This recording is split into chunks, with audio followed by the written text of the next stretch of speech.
opportunity youth can involve in. This is an opportunity that in the next generation, no one will regret venturing into it. So I'm presenting you somebody whom I admire, who has done great works. I knew him just as an actor. I did not know, apart from being an actor, I did not know what else he does. But because I admire him, I admire the way he does his things. He is somebody, I don't know, I want to meet him someday. I want to say, yeah, guy, you are strong. I like you so much. I want to meet this guy one day. So his name is John Dumelo. I know many of you know him. He's a Ghanaian actor. But surprisingly, he is a big farmer. So he's a big farmer. I want to tell you today, whoever has passion for agriculture, there's somebody who can tell you that you have the right thing, you have the right inspiration in you. And he is John Dumelo. Listen to what he says, why he ventured into agriculture. Just wanted to open a restaurant, and people were saying, okay, John, open a restaurant. I was like, okay, fine, I'll do that. But what I realized was, there's so many restaurants in Accra, so what would make me different? And I realized that, okay, most of these restaurants, what happens? They need ingredients. Everybody eats every day. So all these restaurants, we need tomatoes. All these restaurants, we need pepper. All these restaurants, we need onions and everything. So why don't I venture into agriculture? And that's what made me get into agriculture. I was like, look, let me start the value chain. Let me be the one to supply all these restaurants, meat and all the agri products, so that at the end of the day, I can serve it. That's nice. If you look at what he said, I picked up 3 things. For you to venture into something, it doesn't matter whatever it is. It must not be agriculture, because agriculture is just an opportunity. There are other opportunities. Not everyone that should be involved in agriculture. It's not everyone that must be involved in agriculture. We are talking about an opportunity for those who want to involve. So he talked about you should have a passion, that he had a passion for agriculture from childhood. That's something that's really good. He had this ability to take risks. That's one thing that I do. I take a lot of risks. I've done so many things. I think I'm finally coming to what the Lord called me in this world to do. So you need to be able to take risks. And one thing, you need to be able to think of how to make a difference. If you want to do something, do it with the intention of making a difference. I think that there may not be something really new that we'll see again in this world. It will be difficult, except they talked about transforming what they are transforming, but there may not be something really new. But you can take the existing thing and do it in a very special way. I got into my tomato farm, I made videos in the farm, and people were like, my friend called me from Bamenda, Vicky, you are carrying a basket on your head. I said, that is the reality. We don't need to stand on the TV all the time and make people feel that the world is surrounded by the camera. I say, no, that is the reality. That is what life is all about. So let us see. He talked about a lot of things. That's why he ventured into agriculture. And today was when I got into agric. Fast forward now, what I'm doing is I have 2,000 acres of farmland. The first year, 2 years ago, I did 10 acres of maize. Now I'm doing 150 acres of maize. Also 150 acres of beans. What happens, the reason why I'm mixing the maize and the beans is because, you know, when you plow the land and you grow your maize, inside the maize you can grow the beans. And so when you finish harvesting the maize, you can harvest the beans as well. So that's double profit for you, if I may put it that way. The next slide, I did okra, 10 acres of okra. I did 10, but I only got 3 acres. And that's the only okra I was able to harvest. And that's because it was an experiment, and most of the insects and things chopped the okra. But in that picture I was supposed to be smiling to look like a happy farmer, because agric is not easy. But then, you know, that's what happened. So, but now I'm going to do 50 acres of okra starting next month. So everything for me is trial and error. And that's what agric, you need a lot of patience for agriculture. It's not money in, money out quickly. It's money in wait. Just wait. Forget about that money. And then you get your money out. What I'm also doing is sack farming. The advantage of sack, and that's cucumber. The advantage of sack farming is you don't plow the land. You just get your sacks, you put the the seeds in the sack, and then it grows. You can control pests, you can control weeds, you can control so many other things, and that's what we are doing right now. We are doing sack farming. Now, if you are wondering which domain of agriculture you can involve in, remember there are so many of them. For us in our country, we have cocoa, we have coffee, we have we have so many different things. We have corn, beans, and all the like. So, but there's this thing in us that you feel that I cannot do this. Corn, I don't know, I cannot do corn. No, there are so many different things. You have snail farming, you have mushroom farming, you have so many different farming that he talked about. And these are so many different things that these are so many different things that he particularly is involved in.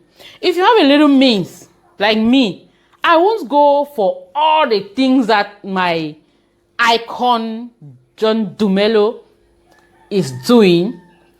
I may choose one and really learn how to do it. If you want to do mushroom farming, if you want to do corn farming, if you want to do this type of farming, you look at it very well and you venture into it. If you are able to do everything he is doing, that's fine. Our country is fertile. We have the land. Africa is big. So you just need to choose what you want and venture into it. So I admire him so much for what he does. He talked about even mixed farming, planting corn and planting beans into the.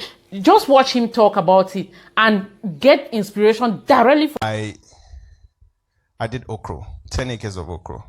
I did 10, but I only got 3 acres. And that's the only okra I was able to harvest. And that's because it was an experiment. And most of the insects and things chopped the okra. But in that picture, I was supposed to be smiling to look like a happy farmer. Because agric is not easy. But then, that's what happened. So, but now, I'm going to do 50 acres of okra starting next month. So everything for me is trial and error. And that's what you need a lot of patience for agriculture. It's not money in, money out quickly. It's money in wait. Just wait. Forget about that money. And then you get your money out. What I'm also doing is sack farming. The advantage of sack, and that's cucumber. The advantage of sack farming is you don't plow the land. You just get your sacks, you put the seeds in the sack, and then it grows. You can control pests, you can control weeds, you can control so many other things, and that's what we are doing right now. We are doing sack farming. Then also, we are doing snails. Presently, when I say we, I'm talking about me and the guys I work with on the farm. We are doing snail farming. We have 45,000 snails now, and we are expanding to 1 million snails in the next 12 months to feed Ghana and West Africa. Now, it's not been easy. Here are the challenges. The first one is tractor services. This is very expensive. When you go to the north, and I'm sure some of you are from the north here, to plow 1 acre of land is 80 Ghana cedis. 1 acre. How many people in the north, or how many farmers can afford 80 cedis per acre? Very few. And so for me, that is a very challenging factor. But before then, also before you get into agric, you have to find the right market. People just get into agric and they just harvest and they say, okay, they are now looking for the market. That's wrong. You need to find the market first before you get into agric. Then you have the cost of land. Somebody asked, okay, so John, how come you have all these land? And I said, look, getting land is very easy in Ghana, honestly speaking. Because in Ghana, most of the land is owned by our families. All you have to talk to your Ebusiapenyi. Ebusiapenyi is like head of the family. So you get your land, and then that's it. So when people say cost of land is expensive, I say, look, go to your village. They can give you 1 acre, 2 acres free, and then you can get land to start with. And then also cost of fertilizer and other chemicals. Chemicals in quotes because we use pesticides and weedicides to ward off I also admire the part where he said they need to be patient. Like, seriously, that's an attitude that I used to really lack, being patient. I've learned that too from my husband, who is the brain behind our venturing into agriculture. He's an agriculturalist from birth. Like John Dumelo said, like a child, I used to plant and all the like. That is his life. Whatever he's doing now, he's not very passionate about it, like going to the farm, doing the farm work, rearing animals, rearing birds. He is the backbone behind my love for these things, yes, behind my love for agriculture. And now we are seeing the benefits of it. So they are advising us to be patient. It's true that we have to be patient in everything, but there are some patience that supersede some others. In farming, you need real patience. And one thing I want to tell you is that the money you put in it, it will come back to you. It may not be this month, it may not be next month, it may not even be this year, but it is gradually coming back. And when it comes back, it will come back really big. That's what he is saying. So I just like him for putting it out there. He just put it out there for you to see. That is it. And that is what we are encouraging you to do. Just work something out for yourself. Just do something. It is good. And in it all, let us be patient. So he talked about so many things that I want you, as we are going ahead, you listen to it and you get encouraged. Please, the comment section is open. Keep commenting. Let us interact in the comment section and see what we can do, what ideas you have. How do you feel about these, all the things he said, which are related to the things, some of the things I said in my last video, are the challenges. One of the challenges says tractor. That's to those who want to involve into large farming. The cost of plowing the soil is actually sometimes very expensive. Last time I talked about chemicals, he said the same thing. Chemicals, yes, we need chemicals in the farm. We need manure, which is expensive. We need fertilizers. Some of these chemical, herbicide, pesticide, all these things. Sometimes if you plant your crops, it can be attacked by insects, parasites, strange things. Some they call wheat grass and all the like. We need these chemicals to burn them. They are actually expensive. So if we venture into it and we go into it in a large scale, we can come together and appeal to the government to regulate some of the prices of these things. There's always a way out. There's always a way out. I believe so much in that. I believe that there's always a way out. So he said it. He said a lot of things which are so good. He talked about, if you want to venture into farming, which is very important. If you are watching this video and you have not gotten to this level, then you have not listened to anything. The market for the product. Some people plant before they look for the market. Please, you look for the market before you go into planting, so that you choose exactly which crop you should plant. There may be crops that can be good in Cameroon, it will not be good in Nigeria. There may be crops that, the demand can be high in Ghana, it may not be high in South Africa. Study your environment, study the market, study what the people need. Look at the cost of the farm, what you invest in the farm, and evaluate if the outcome will be exactly what you want before you get into it. Don't go into farming before getting the market. Get the market before you go into the farming. If you want to do snail farming, go out there. Look for those who can buy those snails. If you want to do poultry, look for restaurants. Look for people to whom you will supply your poultry, your birds. If you want to do beef, if you want to do cow, look for restaurants. Look for those who need those things. Look for the market when the market is guaranteed, then you venture into it. You understand? So let us continue to watch how our icon is saying these things, and I am so happy it is related to what I am saying.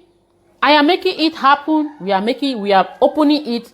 You do it the way you want to do it, but we have said our own. It's not because I have a large farm. No, that's not what we are saying. It is because I have the idea, and because I have the idea and I'm telling you I can be able to execute it. And if we put our hands together, why not? We can do it. We'll go to the end of our video before we conclude with our presentation, with what we have for you out there. I want to say that it is very important. There are some very important things that we need to fight for. We need to change our policies in Africa, maybe in the world as a whole, But especially in Africa, we import a lot of things that we ourselves can produce. So we should not also wait for the government to say that I won't import because we can produce. Let us start it. Let us begin.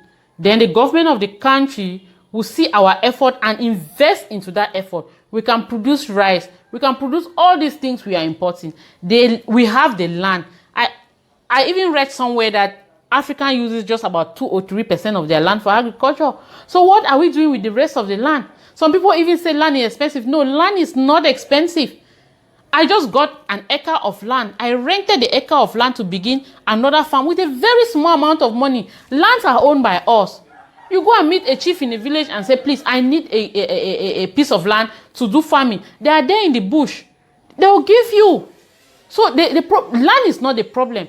For labor, there are many unemployed people whom, if you are paying them well, they'll be able to assist you to achieve your goal. So let us not sit and fold our arms. Let us not sit and fold our arms. And again, in farming, what you sow and when you sow is what you reap. I quote him.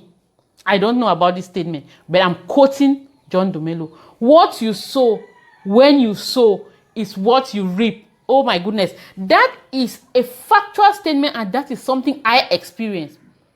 I have gone into the tomato farm for 2 good seasons. And the first seasons are planted when everybody was planting and harvested when everybody harvested. And the price was terrible. Now, we estimated the time frame for the next planting, and we planted when so many people were not planting. In that way, there will not be flooding of food in the market. It will not be too much in the market, and the price will be beneficial. So you should be technical in what to plant and when to plant it. So Yet they don't have access to credit. They don't have access to capital. Credit and capital, same thing. They don't have access to farming tools, and they don't have all these things. What we need to do in Africa is to match boot for boot our farmers from the developed countries, and it can be done. It's as simple as that. All we need to do is to mechanize our farming. Let's stop giving the farmer whole cutlass and a bag of fertilizer to go and farm. Let's mechanize our farming so that at the end of the day, we'll be able to produce 10 times what is produced in the West. What is the last number? I will give you 5 Ghana. 110. African Development Bank says by the year 2025, Africa would import $110 billion worth of imports, agric imports into Africa. That's 2025. That's in the next 7 years. That should tell you that there's money waiting for each and every one of you who wants to go into agric. Because instead of importing, they can buy from you, they can buy from you, they can buy from you, they can buy from you, if and only if you get into agriculture. Yet, we say that agriculture is just for the poor people who want to do farming, which is wrong. And in agriculture, what you sow when you sow is what you reap. Let me give you an example. Somebody will sow maize in May, which is the rainy season, and harvest it in September, which is the end of the rainy season. Guess what? At that time, everybody else is harvesting maize. So what happens to the maize? It gets rotten because you can't sell it or the price comes down. What you need to do is to plant maize at this time. When you plant maize at this time, you harvest it in December. December, the prices of maize goes high and you can make money. So what you sow when you sow is how you reap, and that is agriculture. Let's change the narrative. I challenge everybody here to at least get into agriculture. There's markets there. There's money waiting for you. In the next 7 years, Africa will be importing $110 billion worth of agric. If you start right now, you could be the next billionaire. Together, let's feed ourselves whilst getting paid for it. Enjoy my video. If you like this video, please give it a thumbs up. Don't forget to comment. Tell me how you feel about it. Tell me what you intend to do. Tell me we can do this thing together. So I want to say thank you so much. Continue to watch, continue to like, continue to subscribe. This is Enlelicious. We are making it happen.